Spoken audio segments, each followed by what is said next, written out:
Mr. Ryan Carr, the one and only. Actually, did you know this? So, did you know that you share a name with a stuntman? I did know this. Yes. I think he owns, there's a stuntman. There's actually quite a few people in the entertainment industry. Interestingly enough, there's like a director, like a movie director. One of them owns ryancarr.com. So that was never in the cards for me, but Not budging on that one. no. Yeah, well, for people listening, we have the most important Ryan Carr here, not the stuntman, not the movie director, the more famous Ryan Carr, growth marketer extraordinaire, and a colleague of mine at The Hustle for a long time. And we're going to get into that in a second. But I want to preface this whole conversation. Well, I want to give a little bit of background. Obviously, Ryan, welcome to the show. For people who've never heard of him, Ryan is, like I said, a growth marketer. But the interest in, we work together at The Hustle. In fact, I think one of your primary focuses was paid ads for trends, correct? Yeah, essentially just growth for trends. Yeah. Okay, so you weren't really working on the daily. Towards the beginning of my time at The Hustle, my focus was split between the two. But as trends started to ramp up, that became more of my focus. Yeah. Got it. Okay, so the reason, the little preface that I wanted to give to people for this is this. Ryan and I technically worked together for like 2 years. And what's really interesting about the media space is that despite the fact that we were colleagues and that he was directly responsible for growing the product that I write for, we've barely ever talked. And so, we talked, and he contributed pretty significantly to the growth section of the newsletter guide that we wrote. But outside of that, we really haven't interacted that much. Would you say that that's a fair assessment? Yeah, I feel like we've caught up more in the past maybe 3 weeks than we ever really spoke at trends. So yeah, agreed.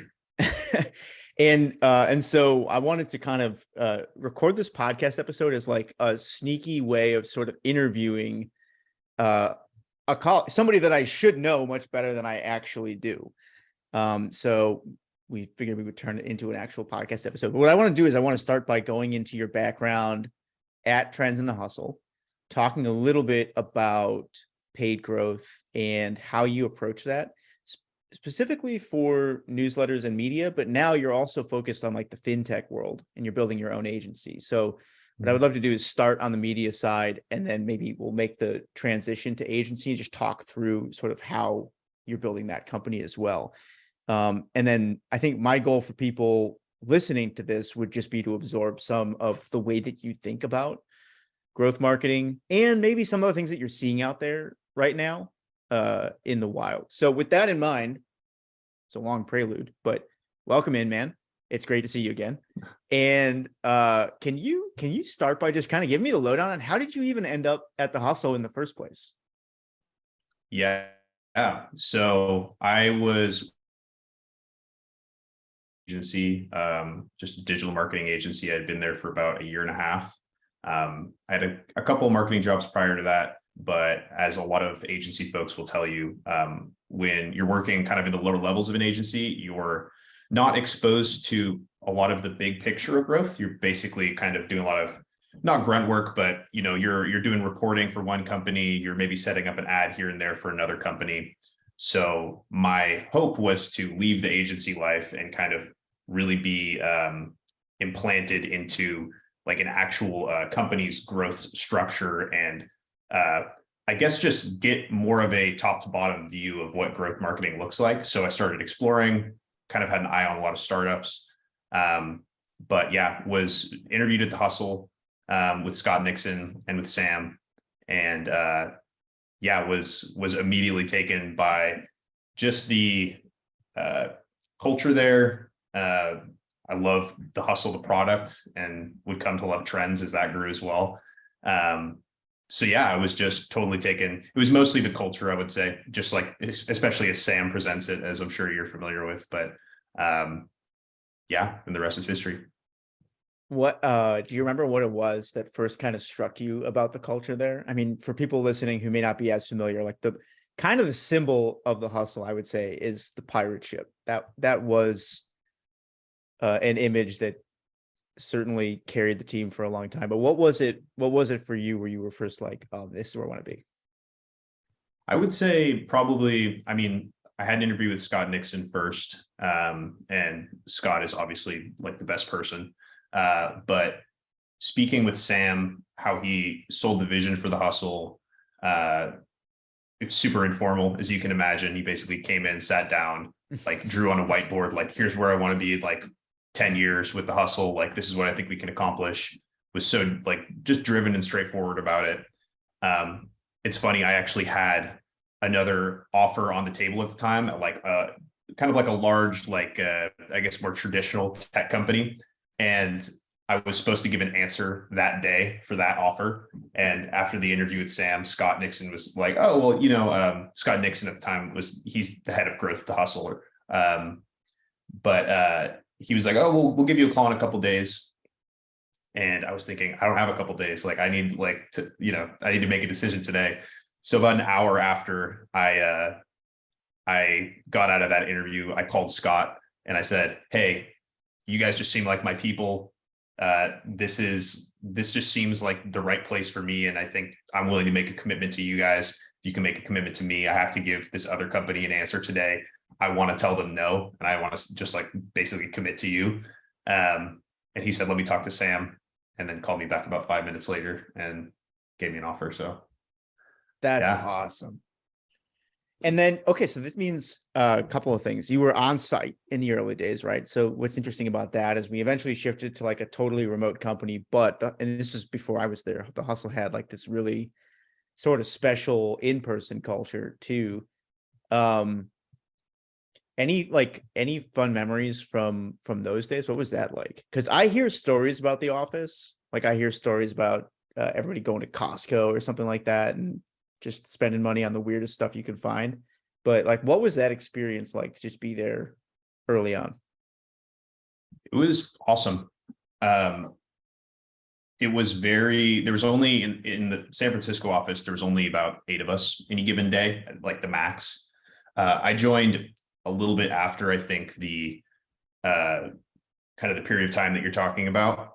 But I was in the office for about maybe 5 or 6 months before everything kind of shut down with COVID. But the office location was awesome. It was right on Bush and Kearney in downtown SF, which it was at the time and is starting to get back to a very happening place. But yeah, it was a lot of fun. It was very fast paced. Sam was always scheming about something and would basically bring everybody into a room and say, this is what we need to do right now. And we'd basically crank it out in a day. And so everything was very fast paced, but that's what I was looking for. And that's what was fun. I think a lot of people listening to this are thinking about building newsletters. So obviously copy blogger, actually both sides of this conversation are going to be interesting to people because we have a lot of agency owners who listen to this as well. Newsletters are obviously very in vogue. And a lot of times when people ask questions about building newsletters, newsletter companies, growing newsletters, a lot of the questions sort of center around how big does the newsletter need to be in order to start doing X? And there's a lot of different things you could plug into that. I don't want to try and give an exact estimate, I'm gonna try and answer the question, but in a roundabout way. When you first started at the Hustle, can you just paint a picture of like where the business was in terms of how big was the list, roughly how much revenue was it doing, and like what were some of the basics that allowed them to even hire a growth marketer in the first place? How would people recognize if they were at a point where they should start looking for their version of you? Well, so that second question is a little tougher because I think you can bring in a growth marketer at really any time, but I'll answer the first part of the question. When I joined the Hustle, I think the list was around 900,000. They were making very decent. I couldn't give you an exact number, but they were able to basically generate a lot of revenue through ad sales.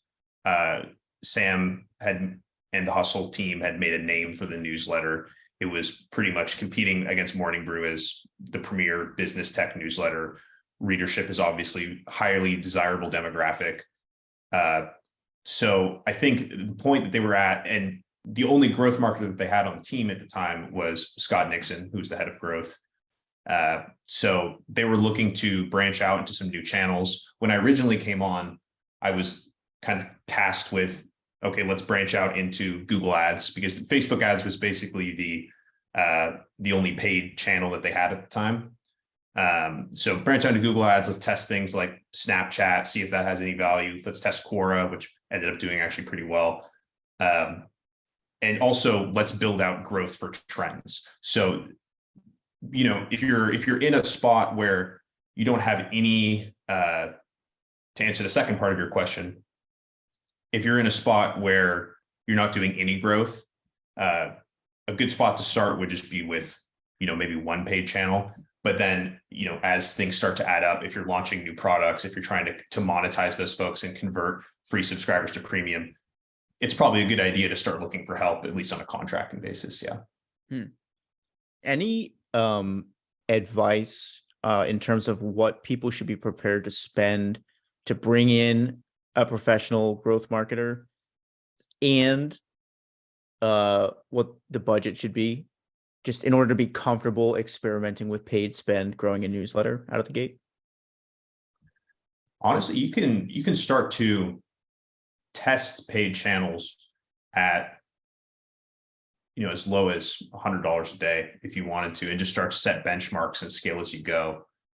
In terms of bringing in a paid marketer, a lot of newsletters, unless they're already very established in terms of size of the list, product offerings, space to basically cover and have people working growth on, it's probably a good idea to test with a contractor, I would imagine. Like, bring somebody in and say, hey, could you work 5 to 10 hours a week on this? I think that's a great place to start. And so it sounds like pretty quick after you joined, the priority shifted towards growing Trends, or launching Trends. Were you there for the launch?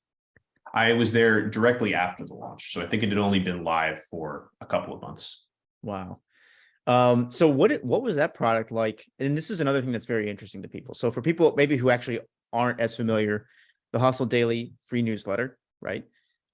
Big audience, they monetize through ads. Trends is a paid product. We talked before on this show about the different types of paid products.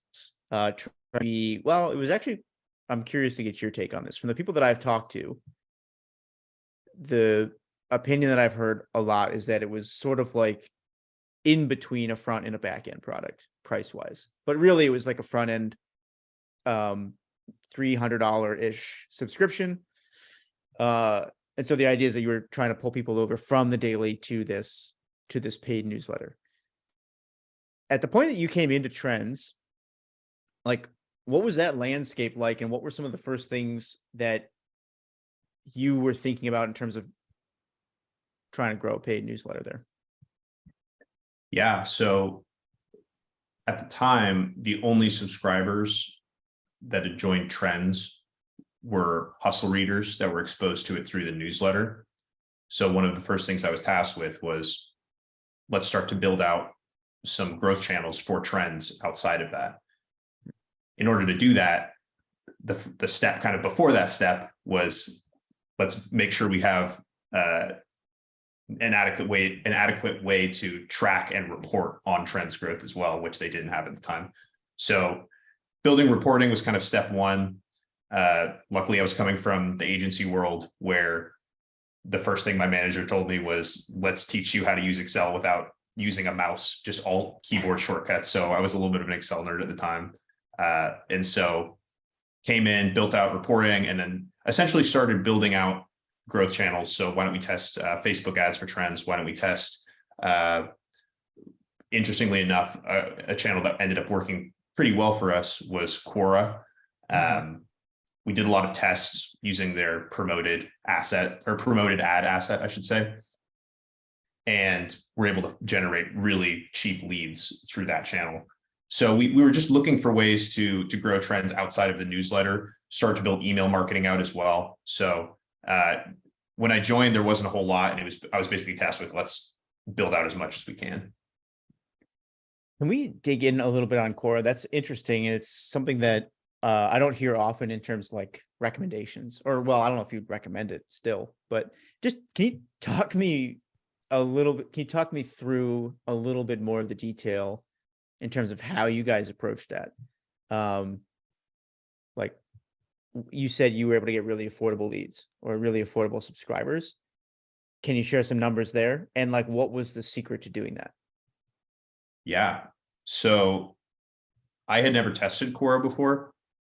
It was something that, in generating a list of channels to kind of run through one by one, Quora was one that I wasn't as confident about. But that being said, we had seen a certain type of Facebook creative start to work for trends, which was essentially taking the content from one of the articles and teasing the juiciest little tidbits from the article. So essentially, like, this person made like $400,000 a year selling a dog whistle on Amazon or something like that. You know what I mean? Or like just something like that, where it's like, a tiny little product and how much this person made. And so basically went on Quora and looked for questions that would match up nicely with that kind of creative, where it would be, what are the best business ideas you're willing to give away for free? And Quora at the time had just started beta launching this ad asset type called the promoted ad, or promoted answer, I should say. And what it allowed you to do was answer a question and then promote the question and answer combo to the top of people's feeds. And you can do all sorts of demographic targeting there as well. And we found a lot of success doing that with that type of creative. I think at the time, we were consistently getting like emails for about 30 cents, which was crazy. What? And then we would send them through this comprehensive email marketing sequence that we were building as well.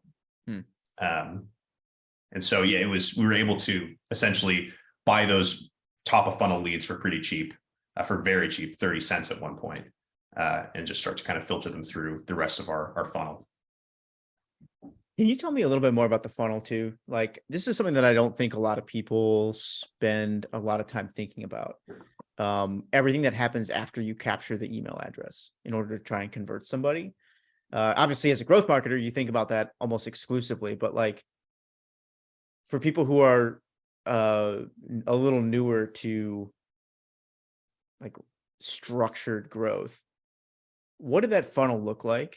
And were there any big aha moments where you really learned how to move a paid newsletter through that funnel? Yeah. So for trends specifically, one of the biggest channels for us was our email sequence, because obviously higher price point, $300 a year, it's going to be hard to convince people on the first visit to the landing page. And also the trial came in at a certain point where we said, okay, let's give them a trial, like a 7-day or 14-day trial. But ultimately, education was important.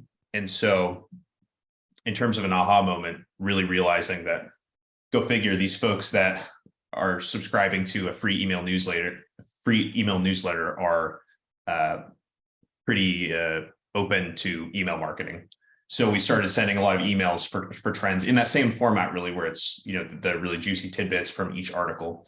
But in terms of how I would think about just a growth funnel as a whole, you have your top of funnel, which are folks that are either like hearing about you and visiting you direct. So it could be from a podcast or a YouTube video or an influencer. I would also consider like ads. So paid ads, Facebook ads, TikTok ads, the like. It's kind of your top of funnel, your kind of awareness. You move them to the middle of the funnel. They're on your landing page. They're reading about your product offering. And then you get to the bottom where they're pretty much ready to sell. Or they're ready to buy. So you're selling a little bit more aggressively through email marketing, through discounts potentially. and through continued paid advertising as well, retargeting campaigns, for example. So it really is just a funnel. I mean, that's why they call it the funnel. But at each stage, you're applying different messaging for the piece of the section of the funnel that they're in, and that's generally how I would think about it. And what are your thoughts on Core these days? You still recommend it, or have you been playing with it recently? Yeah, I think it's gotten a little more expensive based on more recent tests that I've run. That being said, it's pretty much only as good as the creative that you're running anyway, as is the case with pretty much any paid advertising. So if you find a niche that already performs well in Core or gets a lot of traffic, and you're able to craft a message that drives a lot of folks to click through, you can make anything work, really. What do you think most people get wrong about ad creative when they're making it? It's a good question. I think a lot of folks, and I mean, I can speak to what I've gotten wrong in the past about ad creative, and that's maybe it's more process. What I've learned is that process is very important in developing creative. So whereas before I would sit down and write a bunch of headlines, write a bunch of descriptions, basically different pieces of an ad on Facebook, for example, and basically just line them up in the ads manager and test them. Now what I've started to do is start by writing what is essentially a sales letter, just long form copy. And I do this for all my clients. I do this for any big campaign that we're running, where I start with the sales letter. And what it allows you to do is really crystallize the value propositions and really figure out how to sell them most persuasively. And from there, you kind of pick the gems out from the sales letter and develop creative that you can distribute across all channels. You can do organic Twitter, for example. You can line them up as paid ads on Facebook. You can use them as scripts for TikTok videos, for example. So I think the process is what's changed a lot for me as I've learned more about marketing. That's how I would think about it. That's so interesting. Do you have a recent example of that? Maybe from one of the clients that you're working with now? Or recently? So one of my clients for Black Friday, for example, there was this big Black Friday push. This was just last week. Essentially, in order to, I think, most effectively position the discount as well as this big product reveal that was happening in tandem. Same thing, just start with a sales letter, wrote it from top to bottom, took about half a day just to really think about what I wanted to write, wrote it out over a couple of hours, came back and revisited it another day, got feedback on it, just really honed in on the best possible long form copy for that campaign. And then used that we sent that out as an email, which performed very well. But then we also used pieces of it to distribute across other channels. So we used it as podcast read for their podcast. We used it, we gave it to one of the kind of main spokespeople for the brand to read as a TikTok script, and then ran that ad across TikTok. It allows you to work a lot smarter, but you're also honing in on value propositions in a way that I don't think you really can just kind of listing them out, although that might work for some people as well.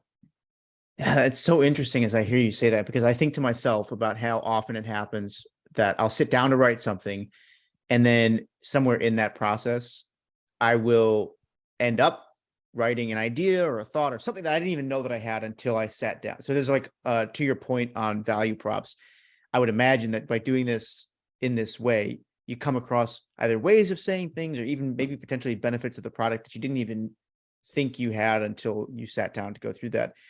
How long of a sales letter do you typically write for these?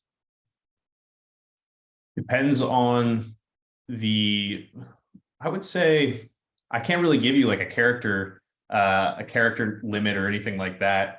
It's really when it's done, you kind of feel that it's done. You have to make sure that you're addressing all of the points. And a lot of times I'll go in. I mean, my tendency is to always shorten things if I can, and remove kind of the fat and the excess. But that being said, I think you really want to tell a story with the sales letter. And if you can do that effectively in 100 words, that's great. If you need 200 words or more, that's great as well. It's really just whatever works. I don't really come at it from a perspective of, I'm trying to hit like a certain character or word count, I guess. Yeah, it's so interesting. I just finished reading this really short book called The 16-Word Sales Letter, or something like that. And it was written by one of the copywriters over at Agora. And he basically talks through his framework for coming up with sales letters. And for people listening to this who may not be familiar with Agora, they're a pretty interesting media company. They like, are you familiar with them? I'm sure you are, or maybe not, because they kind of operate in the shadows. Super controversial, but it's basically a newsletter company that does like $1 billion a year in business, predominantly through long form sales. One of their copywriters wrote a book about how to write sales letters. And as you would probably expect, the entire book, very easy to read, super informative, but it's basically a sales letter. It's like the whole thing in and of itself is like a front end product to upsell you to something else. All that to say, I really enjoy kind of getting his take on how to structure this. Where did you learn how to write long form sales letters? Do you have any favorite resources that you kind of go back to mentally or literally whenever you sit down to do this? A book that I've been reading recently, I read through it a while ago, but I've been rereading it just as I start to build these kinds of campaigns out for clients. The Adweek Copywriting Handbook by Joseph Sugarman. I don't know if you've heard of that. That is, I would say, probably the definitive guide in my mind to writing a sales letter. Just really practical, applicable steps, takes you through each element of it, and uses a lot of cues that I use in my writing for sure, or gives you a lot of cues that I use in my writing for sure. Highly recommend. That's awesome. I've heard Sugarman's name. I didn't realize that was one of the books that he wrote. So you're building the new business. What's that been like, man? You're out here building an agency. You left The Hustle, is it a year ago now? It's been a while. Just about. Yeah. Seems like it's been 10. That's why. Yeah. So how's it going? It's been great. It's been an awesome learning experience. It's really fun to apply what you've learned to new situations and new verticals.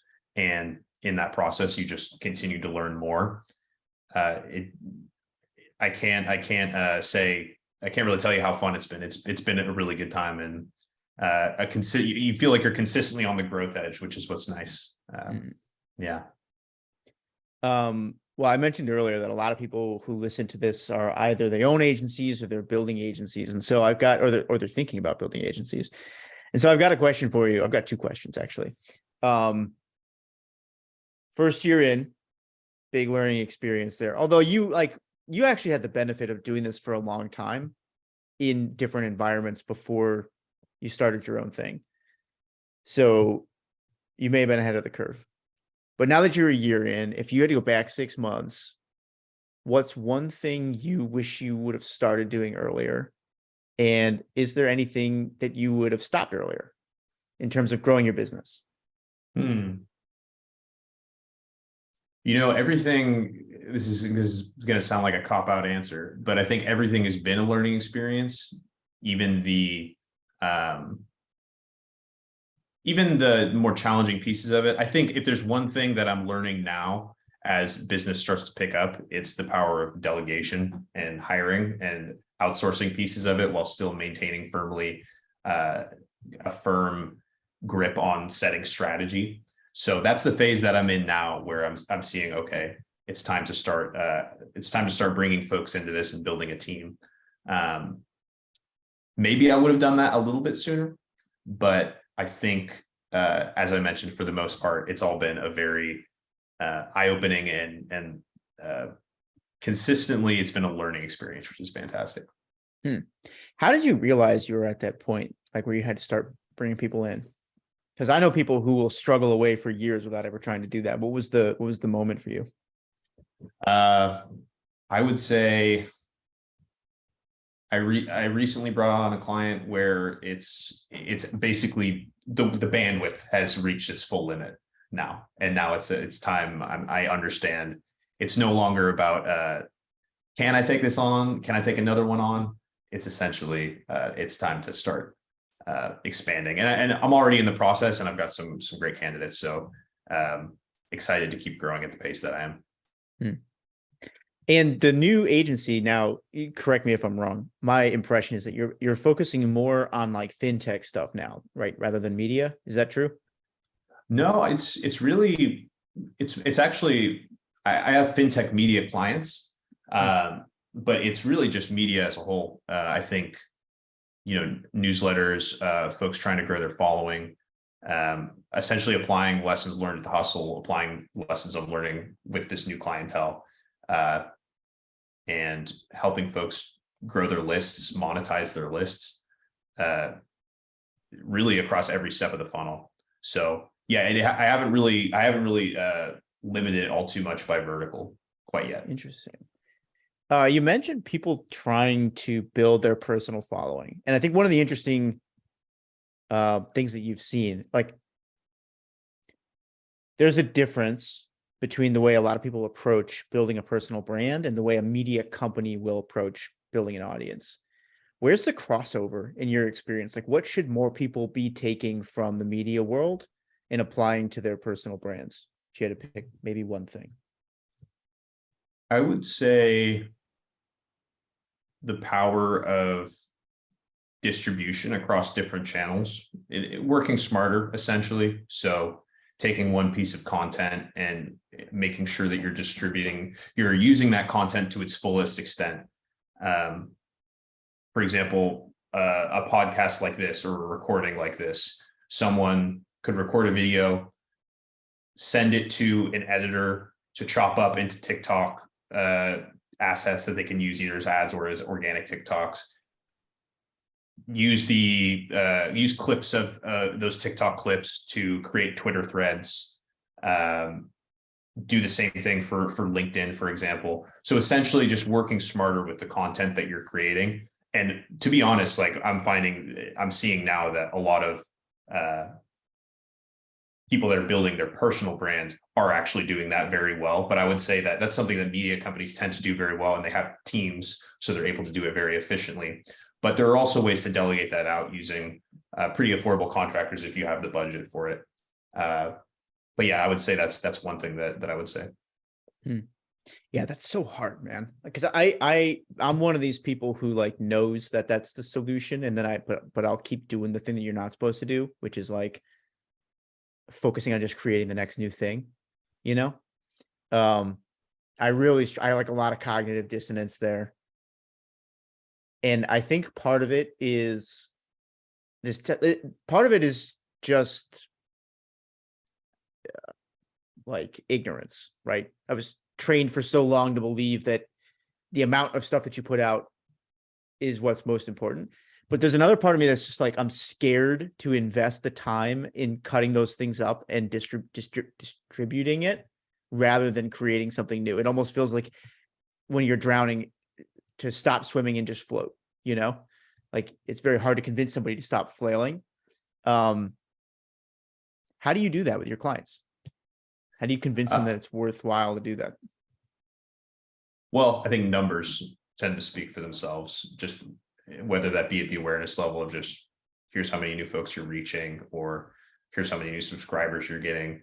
It also has a compounding effect.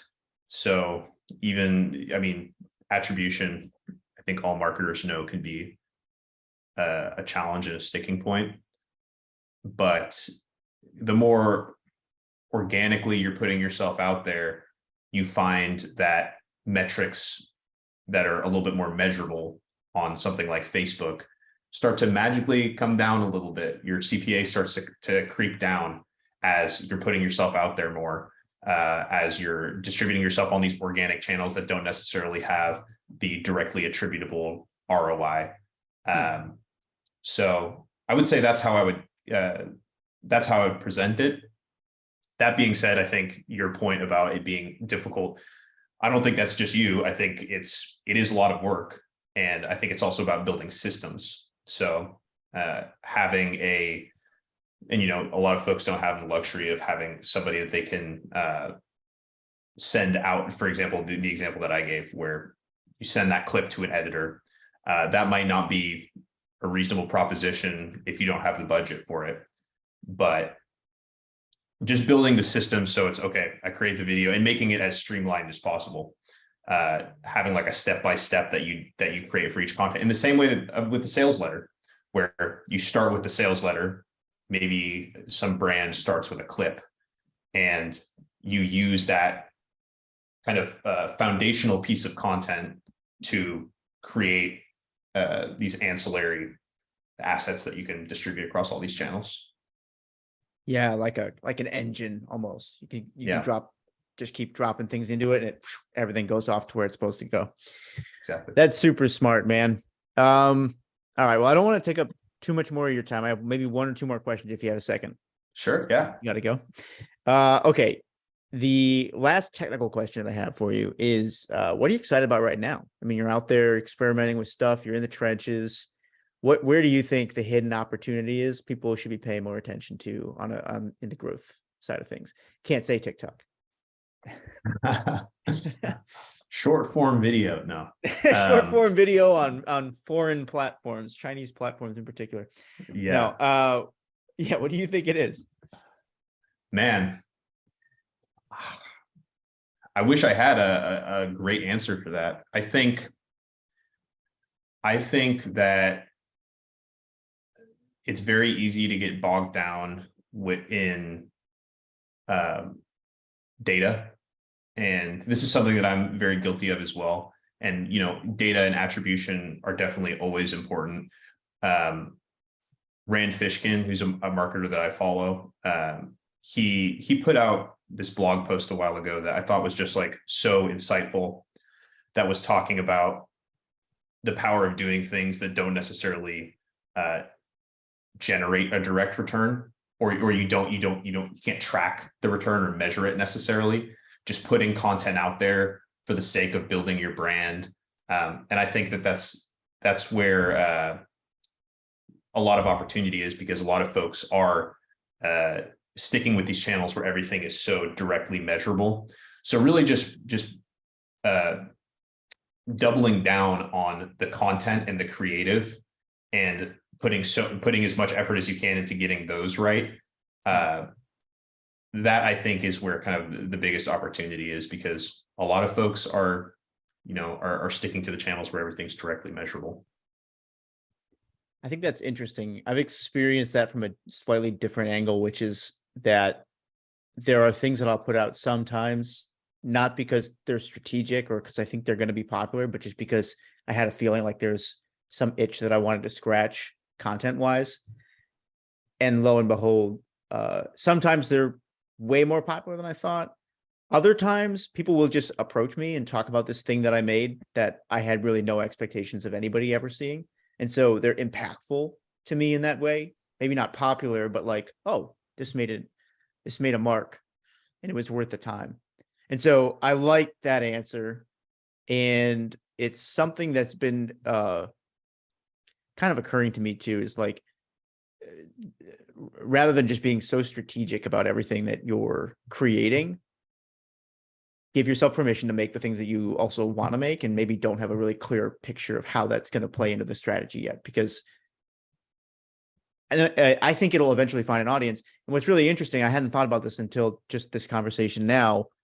There's this guy, Taylor Legacy, who is real big on Facebook ads. And he says, you should test everything because you don't really know what's going to be popular, but Facebook will find an audience for whatever it is you create, or like eventually the things that you create are going to find their audience. And I feel like there's some element of that too that's at play these days. Like maybe the algorithms have just gotten so good that you don't even have to be strategic anymore in terms of your topic selection and stuff, because they're going to eventually connect your content with the people who are looking for it. Yeah. I mean, that's definitely how Facebook ads is starting to work now, and a lot of the ad platforms. I mean, maybe on a semi-related note, creative really does remain king, especially in a world where the creative and content are the most important, especially in a world where the algorithm is basically taking over for a lot of what marketers used to do in the past.